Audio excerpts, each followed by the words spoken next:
chair, here is your host. That's why there are differentials, because you write the history to inspire your people. Yeah, we're way off. Do you want to do it? You want to start? I think so. I didn't see. Here you are.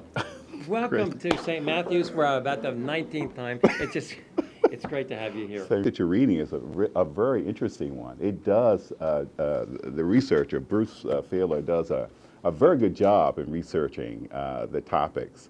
And I've read the book and I'm very excited about it, and I'm glad that you're reading it. The first community that I saw read this book, or I actually was also invited to discuss Abraham, was Temple Soel. They read the book, and it was a Jewish community, and they invited me to discuss Prophet Abraham with them. And what happened was that I went there, as I usually am, very nervous and very, scared to death for these kinds of presentations, especially when you're tiptoeing through religion. And as we were going through the discussion, there was a question and answer session that broke out. Which one has more integrity in relationship to Prophet Abraham? Which of his two sons have more integrity in the worship of God? Before going to the meeting, I downloaded from my computer all the Quranic verses that have to do with Prophet Abraham.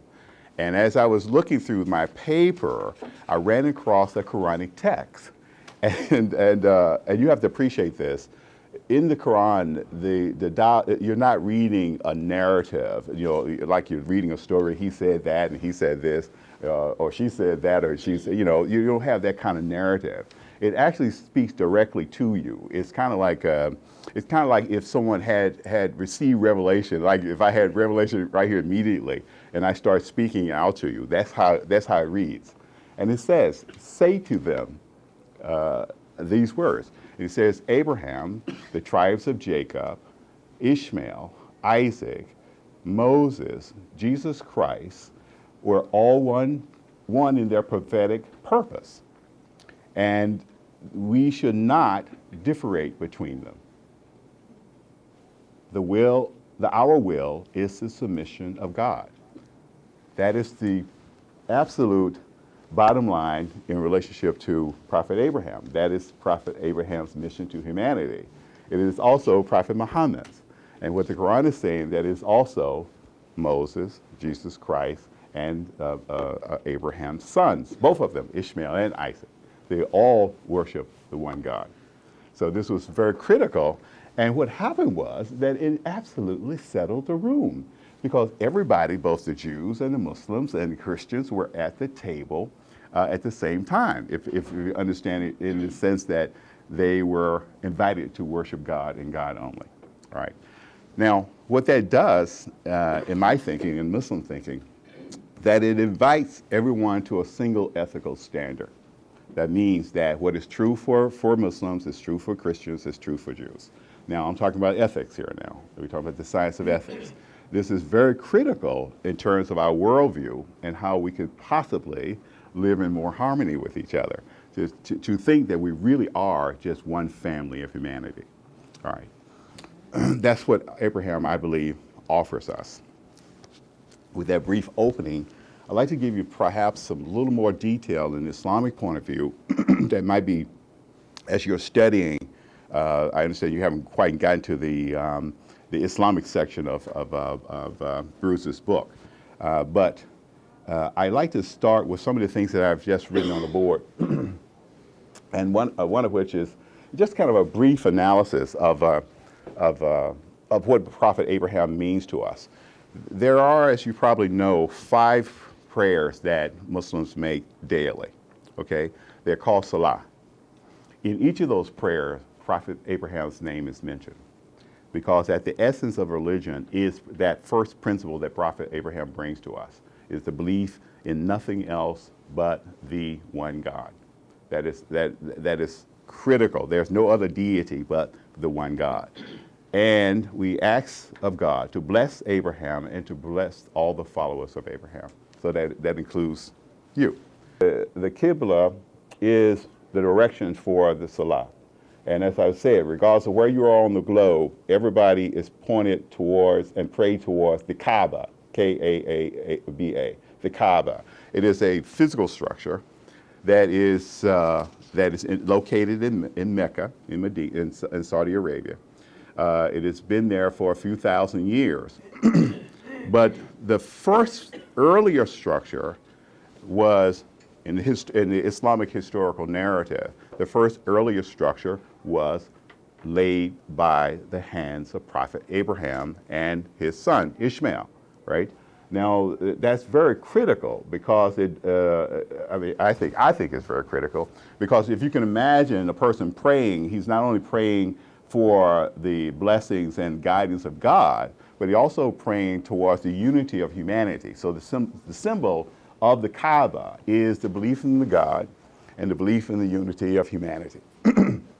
All of humanity, whether you're Christian or Jew, this represents, the Kaaba represents, and I have a picture of it here. I don't know if you can actually see this, but if you want to pass it around, that's great. It is a physical structure, and there are some older pictures of it as well, where before they started to get technical and make it look real nice and all that. But the Kaaba is in the center of the religious world for Muslims. And what you're talking about here, again, is that physical structure was originally built by Prophet Abraham. And so when we pray towards it, we are very cognitive of that. And as I said, the bigger point of view, the bigger lesson is the oneness of God and the oneness of humanity. I just want to talk about just one thing. The Kaaba is located in a mosque. It's called Al-Masjid Al-Haram. Again, it's located in Mecca. It is a mosque built around this simple little structure. The Kaaba is just a cube-shaped building. It is almost absolutely cube-shaped. And every year, Muslims migrate there and perform the single act that one must do in their lifetime is to make this pilgrimage to Mecca. Now, that's how important it is. So it is a profound religious experience. But every year, there are millions of Muslims making this pilgrimage. I mean, I think 5 years ago, they were looking at about 3 point some odd million people there. The just past year, it was closer to 5 million. So what is happening is this religious symbol, this religious ritual it attracts the imagination of Muslims around the world. So you can imagine how something, actually Prophet Ibrahim is mentioned more times in the Quran than Prophet Muhammad. So, and the other thing is to realize that when we talk about religion, when we talk about the founder of our religion, we don't always go to Prophet Muhammad, I'm sorry. We don't always go to Prophet Muhammad. We consider the start of Islam to be the religion of the first human being, Adam. Okay, so we don't try to separate and divide up religion. We don't say, we really, in my imagination, now I know that the labels are there and people have tradition, they spend a lot of money trying to maintain the tradition, but in the imagination of a learned Muslim, we don't divide them up. You know, there is no, in our imagination, Judaism, Christianity, Islam. It's just one simple religion, human beings' relationship to God and God only. Very stimulating stuff, and I think it has a great capacity to bring us together as a religious community. At least start there. I mean, we can talk about the specifics as we go along, but I think it's a great place to start in discussion of religion.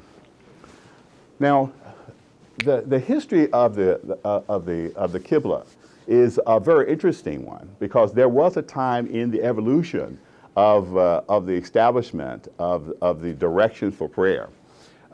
It was always done in the way that we've always done it. You have rows of people, and then you have a leader that leads everyone in prayer. And all of us nowadays are directed towards the Qibla in Saudi Arabia and in Mecca, right? So the Kaaba, which is the Qibla, is just simply the direction in which you turn yourself, right? So the Qibla is just, you just turn yourself, wherever you are in the world, you turn yourself towards the Kaaba. All right. That was not always the case. There was about, I understand, according to the historical narrative, about 14 years prior where the Qibla was, the directions for prayer was oriented towards Jerusalem. The prophet received in the middle of Salah, in the middle of prayer, he received revelation from God to change the direction of the Qibla. So we are now looking at the people of Moses, and then the prophets in the middle of prayer changes, walks around. Now, in order for him to do this, he had to, if this is the rows of people praying, right, and we all praying in this direction, he had to stop, go around, completely around to the other side, and start praying in the opposite direction. And everyone who was following him had to turn with him. So we're now praying like this. Now they had to turn around and pray this way. Completely the opposite direction. Now, it's very interesting. This narrative is supported by the fact that there is a mosque in Medina that has two Qiblas. What does that mean? That means that the evolution of the religion has gone from the focus on Moses to be completely turned around to the focus on the oneness of God that Prophet Abraham brings to humanity. That was the focus, and that's the direction that we practice today towards that orientation, to keep in focus Prophet Abraham's mission to humanity and and what that means in terms of unifying religious knowledge. Period. All religious knowledge, not just what we call Islam, but all religious knowledge, even Buddhism, Hinduism, and other religions that you don't have today. There is in the Muslim imagination a unification of all these ideas and all these concepts. That's the reason why it's not surprising to me to find someone like Dick Statler and to befriend someone like Dick Statler, because he is walking in the path of the light of Prophet Abraham, and I have absolute conviction that he'll continue to do so, as long as he believes in the way of Jesus Christ. Now, for Muslims, this is very important, and I expect to see him in the orientation that he is, and I expected him to be the leader that he is, because I benefit from his association. You know what I mean? Because he's much smarter than I am, and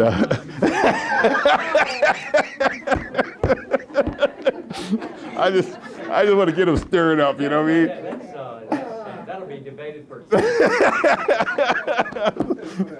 No, but I guess the point I want to make is that I benefit from his association because of his commitment to this one single idea, and the oneness of God and the oneness of humanity. Now, this is very detailed. I thought it would be very helpful if you had this idea about Islam as you're going into the next chapter. Prophet Abraham is not just a concept or philosophy. It is all those things. His message to humanity is all those things. But it's for us, it's a practical application daily. It's a reminder. His name is reminded to us daily. And so that's where I would leave you at this moment. But I think it's very critical that when we talk of Prophet Abraham in the Quran, he's mentioned more times than any other prophets in the Quran, and he is very revered, very special to the Muslim for the Muslim. He is a person that is the father of monotheism from the Islamic point of view, or I should maybe say in the Abraham tradition. Our three faiths, Judaism, Christianity, and Islam. He is the patriarch of that tradition. But the notion of monotheism has been on the planet for thousands and thousands of years before him. So all he does is, and it's fascinating to me that when Prophet Abraham and Ishmael go to erect the Kaaba, and in the what Muslim scholars say, that this building represents the first synagogue, the first church, the first mosque, the first masjid.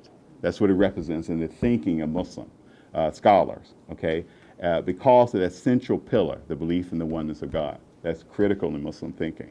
And it liberates us, because I don't have to go around trying to convince you to a special way of life, you know. I mean, that is so taxing.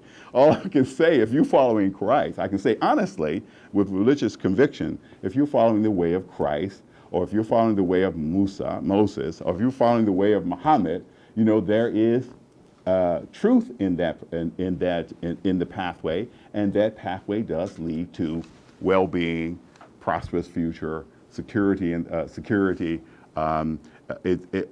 you notice I'm leaving out the word salvation, because that concept is not an Islamic concept, right? It is the pathway to God, and I'm very much at peace with that. And it doesn't I don't present myself, hopefully I don't, present myself in an arrogant way, to thinking that other traditions do not have the light of the divine. So that's what Abraham means to me. And so I'll leave my comments there, and I'm sure that that's enough to talk about this morning, since you've already gave me the sermon, right? And so I want to hear your thinking about it, and perhaps I can benefit from you. I think that there is plenty of room here in the serious study of Scripture, both the Torah, the Bible, and the Quran, where there is so much connected. I think that what connects us is far more important than those things that divide us. Now, we might have divisions, we may have difference of opinion here, but that's my point of view. And I relate one experience that I've had with doing this kind of thing in the hometown of Jerry Falwell.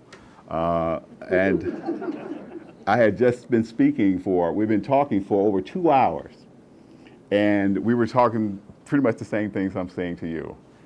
At the cookie and coffee session, as I like to call it, two gentlemen, very healthy people, I mean, you know, very buff young men, they came to me and said, you know, we heard what you said, but you know something?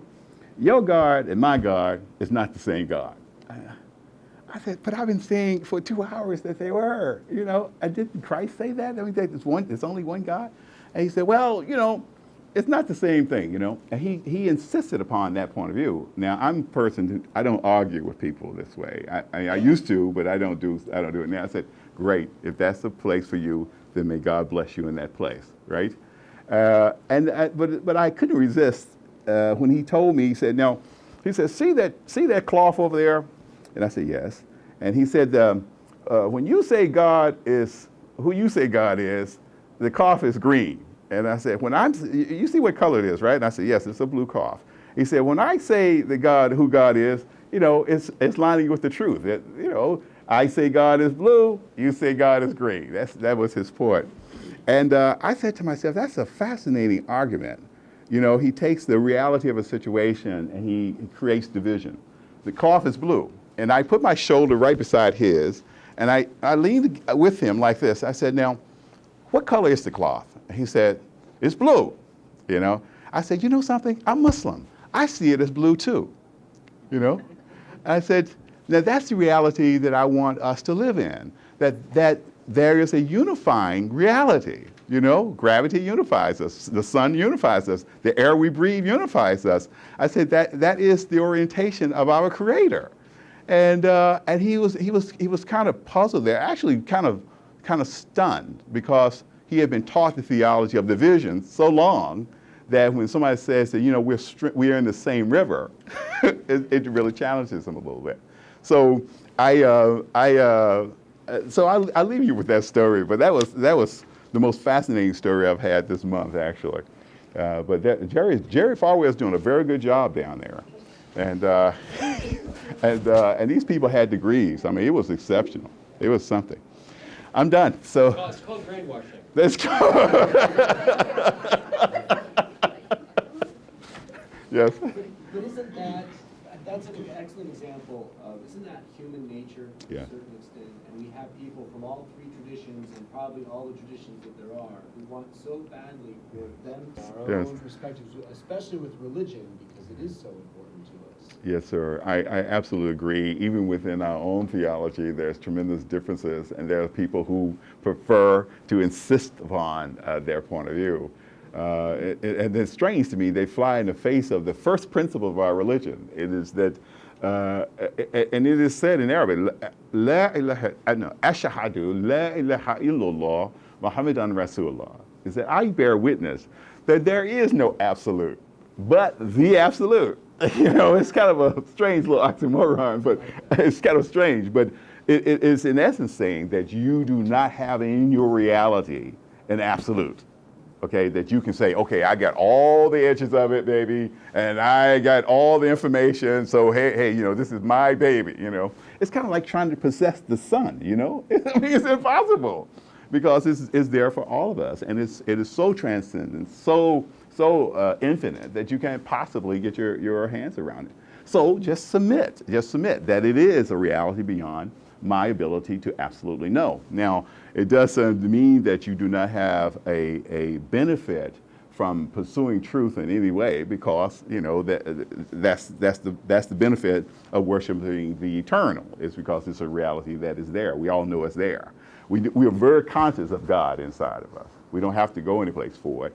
And I would say you don't even have to go to church to benefit from it. But you can't, or a mosque or a synagogue for that matter. Descartes was very, very poignant of that. He said that all the realities that he was most aware of, after he tried to deny everything, Descartes said the thing that he was most aware of, beyond his acknowledgement that he was a thinking, rational creature, was the fact that the eternal presence. He was very aware of the eternal, perfect presence of God. And he writes, you heard the expression, I think, therefore I am, You hear that a lot. Everybody gets that. Oh, yeah, I think, oh, yeah, that's about me. Yes, it's about the human thing.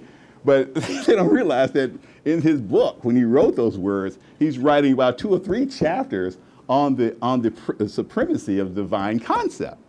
I mean, he goes from his rational position that I am a thinking person, and he goes immediately into the concept of divine presence. And I invite you to read that book too, if you have a reading list, The Discourse on Method by Descartes, a very religious man, but at the same time, the father of what we call modern philosophy and modern science in Western thinking. But that's the reason I have this wonderful problem with atheists, is that they tend, not atheists, I say to them that you cannot possess the foundation and orientation of Western life because that concept belongs to the theists. And you have to relent and say that, declare that, honestly. This Western civilization that we enjoy is started by the concept that Prophet Abraham brings us, actually, the oneness of God. So have I finished? Yes, I finished. Yes, I finished. Any other? Question over here. Yeah. I was interested in your statement that there was no concept of salvation in Islam. Yeah. But isn't faithfulness or to following the path a form of salvation? And Yeah. isn't that required for entrance into paradise? for Wonderful. example, which is exactly what we. Yes, ma'am. That's the concept. Just semantics there. Yes, ma'am. It is very gentle semantics, but it's kind of like being on a peak. You could actually get on a slippery slope and just continue sliding off. What we're trying to do is maintain a balance. The relationship is with the Supreme Being, and God has never left our. God is always with us. You know what I mean? And He created humanity in that light. The first man, God said He just be. In the Quran, it says God said be, and humanity and all of existence was, right. So God is always present, and if the person is here, I don't need salvation from anything. You know what I mean? God created me just the way He wanted to create me. I have a tendency in the Muslim thinking, I have a tendency of making mistakes and falling off the pathway, right? And all I have to do for reorientation, essentially, is to bring God to mind and to change my behavior. You don't need a hand back up onto the path? No, ma'am. If God has hands, yes. And I think that there are certainly people that can help you. You know what I mean? All the prophets of God have helped humanity do that. Just remind us that your path is, you just went off the path, so reorient yourself back to the path, right? So that's the Muslim thinking about it. It's kind of and I think it's also very, very Christian as well. And I say this based on Christ's words when there was an adulterous woman. I think we talked about this. The adulterous woman actually made a mistake, and the lawmakers of the time brought this person to the feet of Christ, and he said, "This woman has disobeyed the laws of Moses, and the tradition of Moses is that we stone her to death." Okay, Christ stands up after listening to the complaints about this woman's character and says to everyone there, he said, "Those of you who without sin, throw the first stone," right? And slowly, one by one, these people just start to leave the area, that nobody there was without some sin, some guilt that they were carrying with themselves. And then he turns to her and says to her, "Is there anyone here that condemns you?" And she says, "No, they all have gone, they have all left." And he turns to her in compassion. He says, "Then I won't condemn you either," right? "So go and sin no more," right? Now that, for me, is very Islamic.